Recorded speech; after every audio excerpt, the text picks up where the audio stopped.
कभी कभी क्या होता है, हम किसी की शारीरिक क्रियाओं को देख करके अनुमान लगा लेते हैं,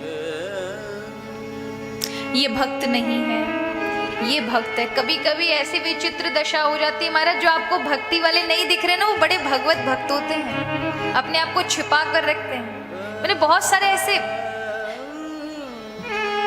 भक्तों को देखा है जिनका जीवन बड़ा साधारण सा लगेगा, आपको लगेगा भी नहीं ये भक्ति कर रहे होंगे, ये भक्ति का इतना सभी जानते हैं, पर महाराज भजन को बड़ा छुपा रखा है।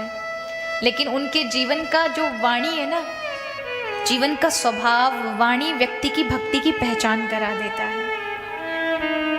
आप भक्त को नहीं पहचान सकते, ना ही पहचान पाओगे, क्योंकि जो संत होता है वो अपने भजन को उतना ज्यादा नहीं कि ज्यादा मतलब दिखाया करे, कुछ करे, वो अपने आनंद में मगन रहते, लेकिन उनका वाणी, उनका सहज, उनका स्वभाव आपको बता देगा इनमें कितनी भक्ति है।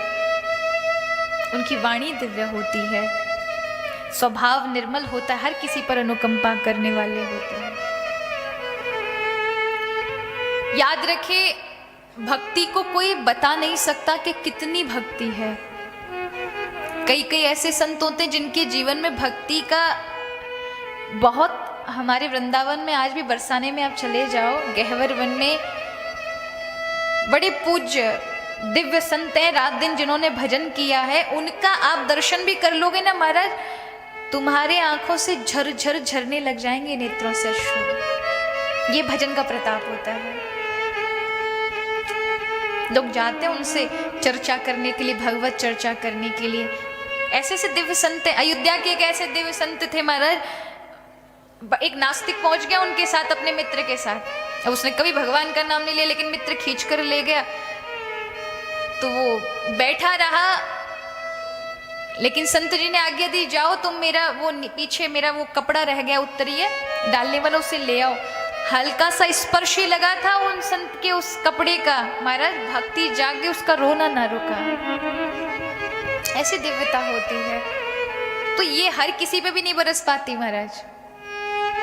ऐसा मत सोचो कि सारे शिष्यों पर एक जैसी कृपा बरस जाएगी।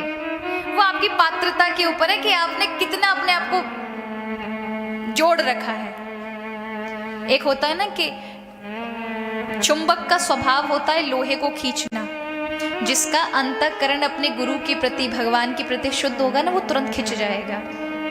अब किसी के में आधे मिलावट होगी महाराज, तो थोड़ा कम खींचेगा, लेकिन कम खींचेगा। और जाके में पूरी मिलावट हो तो महाराज का होगा, वो तो खींचो, चाहे लोहे के सामने भी खड़ा कर दो ना महाराज, तो भी कोई असर नहीं होने। वो गुरु जी को और इल्जाम लगा दे, आपका गुरु मंत्र तो कोई असर ही नहीं कर रहा है, हमारे गुरु जी तो कुछ असर ही नहीं करते। ये गुरु की नहीं, आपकी भक्ति निष्ठा देखी जाती है ना, ये बहुत महत्वपूर्ण है कि आप कितनी निष्ठा अपने गुरु के प्रति रख रहे हैं। आपका भाव क्या है? क्या भगवान के तुल्य ही अपने गुरु को मानते हैं? तो ही निष्ठा आपकी वाकई गुरु निष्ठा है। अगर नहीं है तब तक भाव नहीं बन सकता। और कहते हैं जिसे अपनी गुरु के प्रति निष्ठा ना हुई, भगवान तुल्य उसने गुरु को नहीं देखा, माना कि अग्रणीय भगवान ही हैं, लेकिन उन तक प्राप्ति कराने वाला साधन कौन है? गुरु। गुरु ही है जो आध्यात्मिक मार्ग को प्रशस्त कर सकते हैं, बढ़ा सकते हैं।